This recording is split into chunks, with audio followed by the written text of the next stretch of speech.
मैं कोई स्पीच नहीं देने वाला हूं, मैं बहुत जूनियर हूं, बहुत ही सीनियर लोग बैठे हैं, लेकिन इतना मैं कहूंगा कि लोकतंत्र खतरे में है, देश का लोकतंत्र खतरे में है। इनको ये लगता है कि ऐसे हम चला लेंगे, डंडे से चला लेंगे। ये देश किसी के बाप की जागीर नहीं है, ये 140 करोड़ लोगों का देश है। ये आजादी हमें शहीद आजम भगत सिंह, राजगुरु सुखदेव, मदन लाल ढींगरा, करतार सिंह सराबा, चंद्रशेखर आजाद जैसे हजारों योद्धाओं ने अपनी जवानी में गले में फांसी के रस्से लटका के ये आजादी हमें दी है। ये इनके किसी बाप दादे की जागीर नहीं है। क्या समझते हैं ये? इसको भी अंदर कर दो, इसको भी अंदर कर दो। जो अस्पताल बनाता उसको अंदर कर दो, जो स्कूल बनाता उसको अंदर कर दो, कांग्रेस पार्टी के खाते फ्रीज कर दो, किसी के नेता फ्रीज कर दो। ऐसे जीत लोगे? हम वो पत्ते नहीं हैं, हम वो पत्ते नहीं हैं जो शाख से टूटकर गिर जाएंगे। आंधियों को कह दो अपनी औकात में रहें। समझते क्या है ये? अरविंद केजरीवाल को अंदर कर दो, हेमंत सोरेन को अंदर कर दो, इसके घर ईडी भेज दो, इसके घर इसकी एमपीशिप कैंसिल कर दो, इसका घर छीन लो। अरे मालिक तुम हो, इन घरों के मालिक तुम हो। इन घरों की मालिक 140 करोड़ जनता है। कोई पता नहीं किस घर में लोगों ने किसको पहुंचाना है। ये गलत फहमी में है। हुकूमत वो करते हैं जिनका दिलों पर राज होता है। यूं कहने को तो मुर्गे के सर पे भी ताज होता है।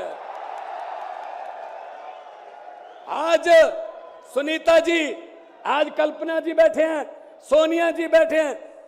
मैं नमस्कार करता हूं, नमन करता हूं कि इन्होंने इतने दुख झेले, इन्होंने क्या क्या नहीं देखा अपनी जिंदगी में, आंधियां तूफान झेले, लेकिन फिर भी इतने हौसले वाले बैठे हैं और आपके साथ है। आपका प्यार जो है सबसे बड़ी ऑक्सीजन आपका प्यार है।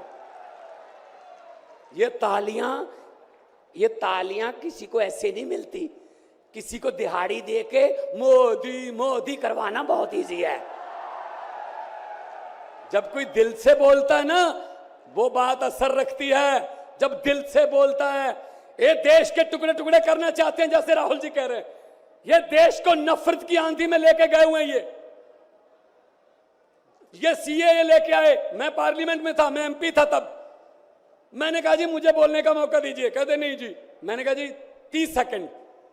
कहते जी, मैंने कहा जी 30 सेकंड। कहते 30 सेकंड में क्या बोलोगे? नहीं। मैंने कहा जी 20 सेकंड।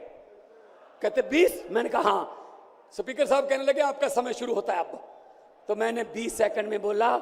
मैंने कहा लंबे सफर को मीलों में मत बांटिए, कौम को कबीलों में मत बांटिए। एक बहता दरिया है मेरा भारत देश, इसको नदियों और झीलों में मत बांटिए। अरविंद केजरीवाल को तो गिरफ्तार कर लोगे, लेकिन उसकी सोच को कैसे गिरफ्तार करोगे? जो लाखों अरविंद केजरीवाल देश में पैदा हो चुके हैं, उनको किस जेल में कैद करोगे? अरविंद केजरीवाल एक व्यक्ति नहीं है, अरविंद केजरीवाल एक सोच का नाम है।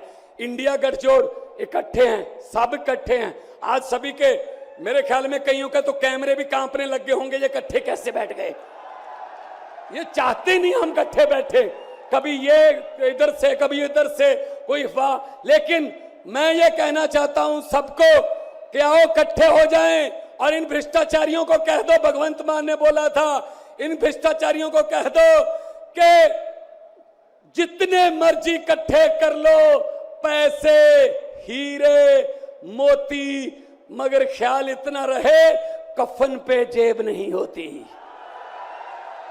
कोई पैसा साथ नहीं जाएगा। लूट लो देश को, कितना लूटना है। गरीबों की बद्दुआएं ना लो, गरीबों की बद्दुआएं ना लो। हर बात पे झूठ चल रहा है, हर बात पे जुमला चल रहा है, झूठ पे झूठ, जुमले पे जुमला। अभी जुमले बनाने वाली फैक्ट्रियां चल रही हैं। अभी आने वाले दिनों में आपके पास नए नए जुमले आएंगे।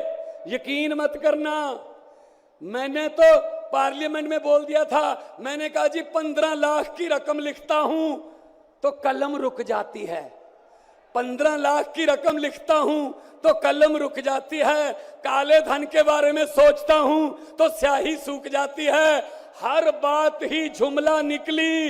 मोदी जी अब तो ये भी शक है क्या चाय बनानी आती है?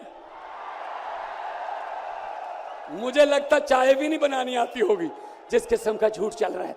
दोनों हाथ ऊपर खड़े करके 2 नारे लगा दीजिए, इनकलाब, इनकलाब, भारत माता की, वंदे, बोले सोनिहाल।